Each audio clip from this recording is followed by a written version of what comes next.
my dear learners, my name is Preeti and I am your economics educator. Well, हम जो chapter start करने वाले हैं ना, इसमें हम स्टडी करेंगे कि मैम रिसोर्सेज इतना सा है, इसको कैसे मैनेज करें, राइट? लेकिन इसको हम स्टडी करेंगे क्योंकि हम 12th क्लास में आ गए, तो मैक्रो लेवल पे। किस में करेंगे बेटा? मैक्रो लेवल पे स्टडी करेंगे। मैक्रो मींस बड़े लेवल पे। वेल, इस चैप्टर से ना 5 नंबर का क्वेश्चन हमेशा पूछा जाता है, तो एक एक पॉइंट याद रखना। कौन सा क्वेश्चन आता है वो मैं डिस्कस करूंगी। Now the chapter is some basic concepts of macro economics. तो मैक्रो इकोनॉमिक्स मैंने बोला हम पढ़ने वाले हैं, तो उसके कुछ ना बेसिक कंसेप्ट्स हैं जो फर्दर सारे चैप्टर्स में आपका यूज होगा। तो यहाँ पे देखो, यहाँ पे ना एक हमारे पास मैंने क्या किया, क्लास 11 में हमने ऑल्दो पढ़ा हुआ है ये, तो हम पढ़ेंगे मैक्रो इकोनॉमिक्स और माइक्रो इकोनॉमिक्स के बारे में, माइक्रो एंड मैक्रो के बारे में। देखो क्या कोई डिफरेंस दिख रहा है? यस, यहाँ पे आई और यहाँ पे ए का डिफरेंस दिख रहा है ना। ए आई का मतलब होता है बेटा इंडिविजुअल। आई का मतलब क्या होता है? आई का मतलब होता है इंडिविजुअल, और ए का मतलब क्या होता है बेटा? एग्रीगेट। क्या होता है? एग्रीगेट। आई का मतलब इंडिविजुअल, ए का मतलब एग्रीगेट। तो इंडिविजुअल बात करता है कि एक घर, एक फर्म, ऐसे इकोनॉमिक्स जो किसी एक घर के अंडर हो रही है। जैसे मम्मा को पापा सैलरी ला के देते हैं, मम्मा उस सैलरी से ना सारे रिसोर्सेज, सारे खर्चे, सारा काम करती हैं। वहीं पे एग्रीगेट की बात करेंगे तो पूरे वर्ल्ड, पूरी इकोनॉमी में कितना प्रोडक्शन हो रहा है, कितनी एम्प्लॉयमेंट है, कितना पैसा आ रहा है, कितनी सर्विसेज हो रही है। जब गवर्नमेंट इनका मैनेजमेंट करती है, जब हमारी जो गवर्नमेंट सेक्टर है, जैसे आरबीआई जैसे बैंक्स, जब वो मैनेज करते हैं तो उसको हम लोग मैक्रो ले लेते हैं। इंडिविजुअल मतलब मम्मा का घर, पापा का बिजनेस, और मैक्रो मतलब होता है बच्चा पूरी whole economy. Done? Now second, first इसका मीनिंग देख लो, studies individual, household and firm. वहीं पे मैक्रो इकोनॉमिक्स बात करता है इकोनॉमी एज अ होल, पूरी इकोनॉमी की स्टडी करता है, राइट? सेकंड पॉइंट, यहाँ पे हम बात करते हैं रिसोर्सेज का एलोकेशन, कि रिसोर्सेज इतने से हैं, कैसे इतने से रिसोर्सेज को यूज करें कि हम इतना सारा आउटपुट और प्रॉफिट कमा पाए। यही हमारा मोटिव होता है ना। सपोज तुम मार्केट में जा रहे हो, तुम्हारे पास 5,000 रुपए है ना, तो आप 5,000 रुपए में से क्या करते हो? ऐसी ऐसी चीजें लेते हो जो आपको बहुत पसंद है और आपको सेटिस्फाई भी कर रहे होते हैं, राइट? आप ये सोचते हो क्या मैं 5,000 रुपए का फोन ले लूं, पर 5,000 का फोन तो आता नहीं है, तो मैं 5,000 रुपए का कोई ऐसा सामान लूंगा जिससे मेरी सेटिस्फेक्शन ज्यादा हो जाए। तो ये हमारा लोकेशन ऑफ रिसोर्सेज हो जाएगा। फिर आता है determination of overall output and employment. अब एग्रीगेट में पता है क्या होता है कि आउटपुट, हमारे पास रिसोर्सेज तो ऑब्वियसली कम ही है, चाहे वो हमारी होल इकोनॉमी लेवल पे क्यों ना हो, रिसोर्सेज कभी ज्यादा नहीं होते, ह्यूमन वांट्स कभी सेटिस्फाई होती ही नहीं है ना। तो यहाँ पे जो हमारे पास आउटपुट है ना और एम्प्लॉयमेंट है, वो पूरे होल लेवल पे हमें डिस्कस करना है। फिर वेरिएबल, देखो यहाँ पे क्या है, वेरिएबल मतलब किसके बारे में स्टडी कर रहे हैं, क्या है ये? तो ये कंज्यूमर्स की डिमांड और प्रोड्यूसर की सप्लाई को स्टडी करता है। क्लास 11 में पढ़ के आए डिमांड एंड सप्लाई। अब ये डिमांड क्या होता है, हमने क्लास 11 में ऑलरेडी डिस्कस किया था। सपोज करो तुम आईफोन की शॉप के पास खड़े हो, ठीक है, तुम्हें वो आईफोन लेना है, लेकिन ऐसे करके जेब देखते हो, पैसा ही नहीं है ना, तो वो डिमांड नहीं कहलाता बेटा। डिमांड क्या होता है कि जब आप किसी शॉप पे जा रहे हो, चलो मैं एक आपको एग्जाम्पल देती हूँ। Let me change the pen, white.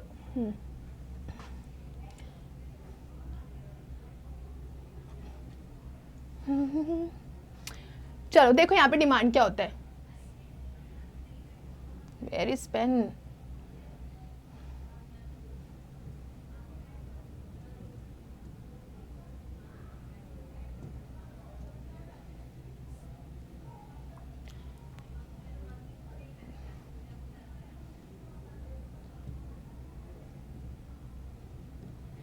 चलो हम डिमांड देख लेते हैं। Why this is not working actually.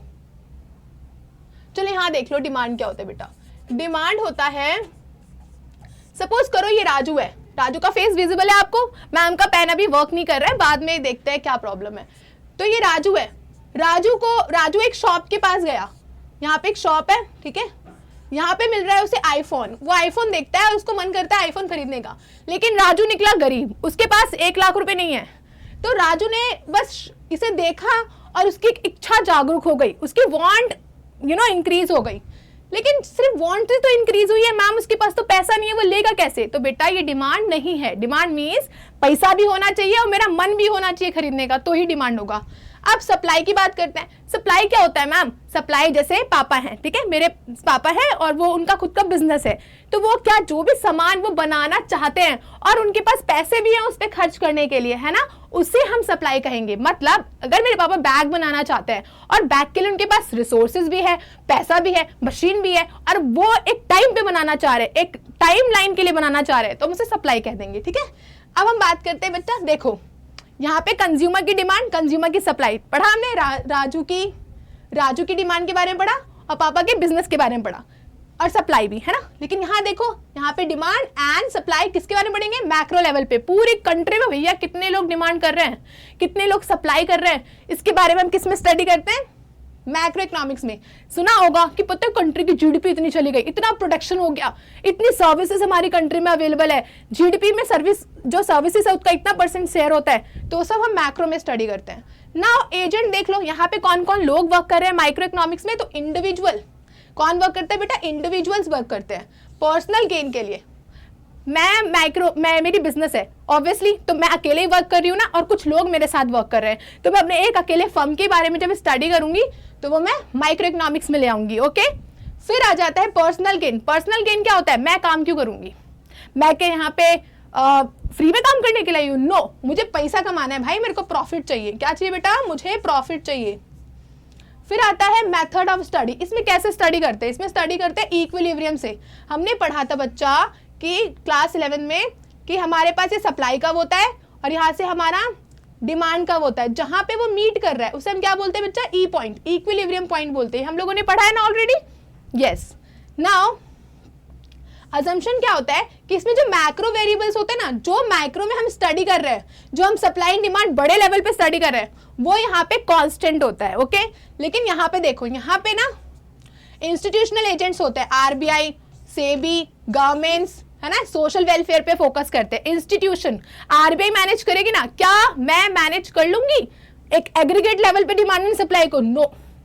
तो कौन आएगा इंटरवेंस में? इंटरवेन करेंगे आरबीआई, कौन करेंगे? सेबी, कौन करेंगे? गवर्नमेंट, है ना। तो ये यहाँ पे आते हैं, यहाँ पे आते हैं जनरल इक्विलिब्रियम, यहाँ पे आएगा aggregate demand and aggregate supply, है ना, वो यहाँ पे हम स्टडी करेंगे। माइक्रो वेरिएबल में क्या होता है? माइक्रो वेरिएबल इंडिविजुअल के बारे में स्टडी नहीं करते, यहाँ पे वो कांस्टेंट होगा। ये क्वेश्चन हमेशा सीयूईटी में कम से कम 5 मार्क्स के एमसीक्यू बेस्ड में और क्लास 12th में आता है और क्लास 11th में भी आता है। अगर कंफ्यूजन है तो आप यहाँ से स्क्रीनशॉट मत लेना, मैं शेयर कर दूंगी आपको। नेक्स्ट हमारे पास आता है द मैक्रो इकोनॉमिक्स और उसका एक डैशबोर्ड कि हम पूरे बुक में पढ़ने के वाले हैं। मैम ये तो स्टार्टिंग पॉइंट है ना, एक बार बता दो। यस, तो यहाँ पे हम पढ़ेंगे नेशनल इनकम के बारे में।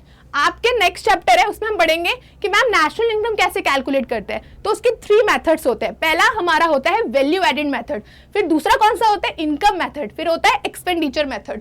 कि मैम अगर आप इनकम से भी पूरी इकॉनमी में लोग कितना इनकम जनरेट कर रहे हैं, मैम पूरी इकॉनमी में लोग कितना एक्सपेंडिचर कर रहे हैं, इन सब की स्टडी कहाँ होती है बेटा?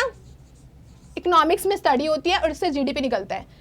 कितने लोग मैम वैल्यू एडिशन कर रहे हैं, मतलब मैम कितने लोग आउटपुट कर रहे हैं, इन सबको कहाँ पे पढ़ेंगे बच्चा? इन सब चीजों को हम लोग कहाँ पढ़ते हैं? नेशनल इनकम में। आप भले ही आप पूरी इकोनॉमी का इनकम कैलकुलेट कर लो, एक्सपेंडिचर कैलकुलेट कर लो, या फिर आप आउटपुट कैलकुलेट कर लो, सब इक्वल ही आएगा और उसी से ही हमारा नेशनल इनकम निकलेगा। आप तीनों मेथड से निकाल सकते हो। फिर आता है जर्नल प्राइस लेवल। मैम मुझे ना ये बताओ मैम, ये इन्फ्लेशन और डिफ्लेशन क्या होता है ना?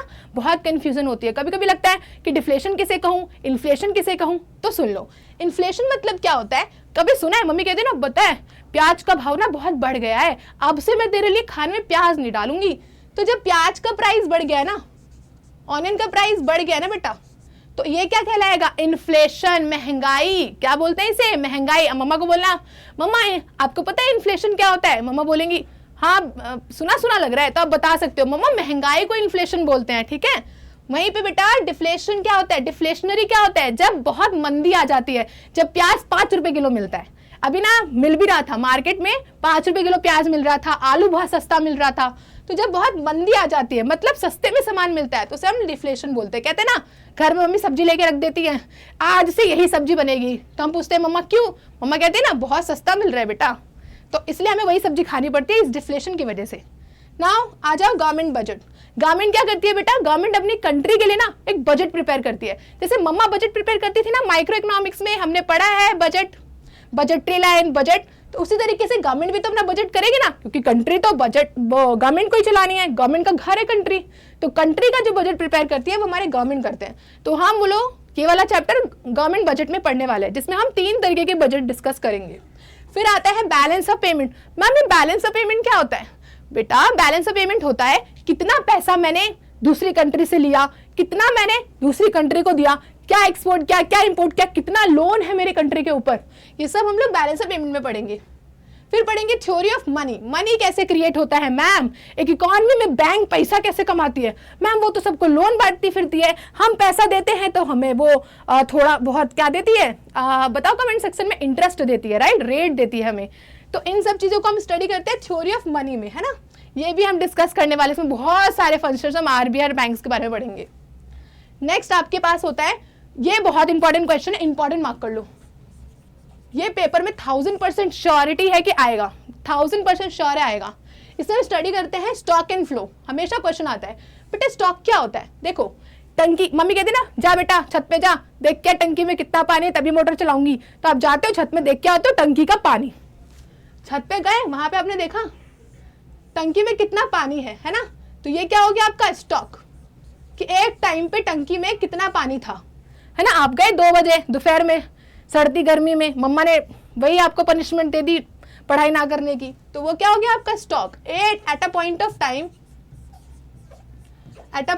टाइम आपकी टंकी में कितना वाटर स्टोर है उसे हम स्टॉक बोल देंगे, है ना। अब मैम ये फ्लो क्या होता है, मैम फ्लो नहीं पता, फ्लो तो होता है ना, हम फ्लो में कुछ भी बोल देते हैं, वैसा वाला फ्लो नहीं है। फ्लो मतलब कि मम्मा ने टंकी ऑन कर दी, मम्मा ने अपना मोटर ऑन कर दिया, मम्मा ने मोटर ऑन किया और यहाँ से टक टक टक टक करके पानी भरने लगा, तो ये क्या है बेटा, ये है फ्लो। क्या है ये, फ्लो। समझ आया, देखो यहाँ से मैंने टंकी ऑन कर दी, पानी आ रहा है इसमें, तो ये हो जाएगा फ्लो। तो फ्लो, टंकी जो भर रहा है वो क्या एक पॉइंट में आ जाएगा, स्वाहा टंकी भर जाए, ऐसा तो नहीं होने वाला, टंकी खुलेगी, बहुत टाइम लगेगा। तो ड्यूरिंग अ पीरियड धीरे धीरे करके बढ़ेगा ना, तो पीरियड आ जाता है इसमें हम पीरियड की बात करें कि पूरे एक घंटे में टंकी कितनी भरी, यहाँ पे 1-2 बजे कितना पानी था, ये स्टॉक और ये फ्लो, ठीक है। यहाँ पे देखा has no time dimension, stock में कोई टाइम डायमेंशन नहीं होता है, पर्टिकुलर टाइम कितना सामान पड़ा हुआ है किसी टंकी में या किसी भी जगह पे, उसे हम स्टॉक बोलते हैं। जैसे पापा की बिजनेस में कितना सामान वहां पे पड़ा हुआ है, स्टॉक पड़ा हुआ है, उसे हम क्या बोलेंगे, स्टॉक। फ्लो क्या होता है बेटा, टाइम डायमेंशन होता है, पर आवर, पर मंथ, एक पूरे ड्यूरेशन में आप कितना ज्यादा यू नो सामान ला रहे हो, ले जा रहे हो, उसे हम फ्लो क्या देते हैं। यहाँ पे डायग्राम से समझ लेना, जैसे कि डिस्टेंस किसी, अच्छा देखो दिल्ली एंड मुंबई, दिल्ली और मुंबई का जो डिस्टेंस है वो तो हमेशा फिक्स ही रहेगा ना भाई, दिल्ली और मुंबई का जो डिस्टेंस है वो हमेशा फिक्स रहेगा, तो क्या हो जाता है, a kind of a stock, ठीक है। एंड फ्लो क्या होता है बेटा, इन्वेस्टमेंट, हम कभी 10 रुपए अपने गुल्लक में डाल देते हैं, कभी 15 भी डाल देते हैं, कभी 100 भी डाल देते हैं, है ना, तो ये फ्लो है, क्या हम धीरे धीरे करके उसमें एडिशन कर रहे हैं, बढ़ता जा रहा है, कभी घट रहा है ना, तो हमारा फ्लो हो जाता है। चलो अब हम बात करते हैं इकोनॉमिक टेरिटरी की। इकोनॉमिक टेरिटरी क्या होता है मैम, इकोनॉमिक टेरिटरी होता है जिसमें सपोज करो आपकी कंट्री है, सपोज करो इंडिया, तो इंडिया में आपकी कंट्री की बाउंड्री लाइन के अंदर कितना सामान प्रोड्यूस हो रहा है, कितनी क्वांटिटी प्रोड्यूस हो रही है, इसे हम क्या बोलते हैं, इसे हम लोग बोलते हैं इकोनॉमिक टेरिटरी। इकोनॉमिक टेरिटरी क्या होता है, इकोनॉमिक टेरिटरी क्या होता है, जिसमें हम प्रोडक्शन करते हैं किसी सामान का, क्या करते हैं बेटा, किसी गुड्स का प्रोडक्शन करते हैं बाउंड्री लाइन के अंदर, चाहे वो फॉरेनर्स कर रहे हो, चाहे वो इंडियंस कर रहे हो। अगर किसी कंट्री के अंदर, टेरिटरी के अंदर जो भी प्रोडक्शन होता है उसे हम बोलते हैं बेटा जीडीपी। क्या बोलते हैं, जीडीपी। यही यहां से आपको बस सीखना है, जीडीपी क्या होता है, पूरी टेरिटरी के अंदर कितना प्रोडक्शन हो रहा है उसे हम लोग जीडीपी बोल देंगे, राइट। नेक्स्ट पॉइंट, अब हमारे पास आता है मैम सिटीजन्स और रेजिडेंट्स कौन होते हैं। सिटीजन्स वो होते हैं बेटा जो एक कंट्री में रह रहे हैं, 1 साल से ज्यादा रह रहे हैं और यहाँ पे ही वो कंजम्पशन भी कर रहे हैं, तो उन्हें क्या बोलेंगे हम, सिटीजन्स। और रेजिडेंट्स भी, रेजिडेंट कौन, जो यहाँ पे रह रहे हैं, ठीक है, सिटीजन भी वही जो यहाँ पे रहते हैं। और अब रेजिडेंट, अब देखो कौन होता है नॉन रेजिडेंट, नॉन रेजिडेंट जो बाहर रह रहे हैं, ठीक है, उन्हें हम नॉन रेजिडेंट बोल देते हैं, और रेजिडेंट जो 1 साल से यहाँ रह रहे हैं और इनका इकोनॉमिक इंटरेस्ट भी इसी कंट्री में है। अब हमारे पास आता है बेटा final goods and intermediate goods क्या होते हैं। कभी आपने देखा है मम्मा दूध लेके आती है, अगर वो दूध आपको पिला दे तो वो आपका फाइनल गुड हो गया, क्योंकि उसका कुछ बना नहीं, आपने उसको सीधे कंज्यूम कर लिया। लेकिन उस दूध को लाई मम्मा, चीनी लेके आई और चावल लेके आई और उससे मैंने खीर बना लिया, तो जो वो दूध था ना खीर के लिए क्या बन गया बेटा, इंटरमीडिएट गुड्स बन गया। क्या बन गया, इंटरमीडिएट गुड्स बन गया। अब यहाँ पे हम पढ़ते हैं रॉ मटेरियल क्या होता है, गुड्स जो कि इमेजिनरी प्रोडक्शन बाउंड्री को नहीं क्रॉस कर रहे हैं। रॉ मटेरियल से ही तो हम लोग सामान बनाते हैं ना, रॉ मटेरियल से, जैसे कि खीर का रॉ मटेरियल क्या होता है बेटा, मिल्क होता है, शुगर होता है, उसके बाद हमारे पास क्या होता है, राइस होता है। ये सब क्या हो गया हमारा, ये वाली चीज हो गई। इंटरमीडिएट गुड्स क्या होते हैं, वो गुड्स जो हम फर्दर रीसेलिंग के लिए भी यूज कर रहे होते हैं। फिर हमारे पास होता है इन्वेस्टमेंट। इन्वेस्टमेंट क्या होता है, जो हम फाइनल गुड्स के लिए यूज करते हैं। पर्सनल कंजम्पशन, फाइनल गुड्स क्या होते हैं बेटा, वही दूध जो हमने पी लिया। जैसे आप कोई भी सामान लाते हो उसको सीधे ही कंज्यूम कर लेते हो, फर्दर उसका कुछ भी यूज नहीं होता, उसे हम लोग कहेंगे final goods. So it is all about the basic concepts of macro economics. I hope you like this video. और ये सारे क्वेश्चंस पेपर में आए हुए हैं, तो प्लीज मैं नोट शेयर कर दूंगी, उसको लिख लेना। और ये वेरी इंपॉर्टेंट सारे कंसेप्ट्स हैं, प्लीज इसको स्किप मत करना। Okay, thank you so much for watching this video. Bye bye.